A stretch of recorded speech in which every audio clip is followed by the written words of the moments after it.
உஸ்மான் இப்னு அஃபான் ரலியல்லாஹு அன்ஹு அவர்கள் கபர்களை கடந்து செல்லும் போது நின்று தேம்பி தேம்பி அவர்களுடைய தாடி நனைகிற அளவுக்கு அழுவார்கள் கபருடைய வேதனையை நினைத்து.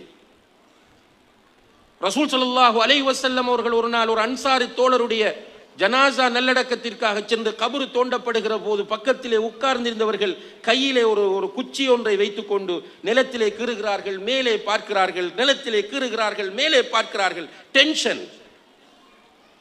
அவர்கள் சொன்னார்கள், இஸ்தஈது மின் அதாபில் கபர், தஅவது மின் அதாபில் கபர். கபருடைய வேதனையிலிருந்து பாதுகாப்பு தேடுங்கள், கபருடைய வேதனையிலிருந்து பாதுகாப்பு தேடுங்கள். அல்லாஹும்ம இன்னி அஊது பிக மின் அதாபில் கபர். யா அல்லாஹ், நான் கபருடைய வேதனையிலிருந்து பாதுகாப்பு தேடுகிறேன் என்று சொன்னார்கள்.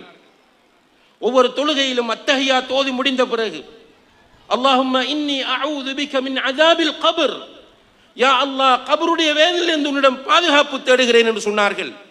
நாம் ஈமான்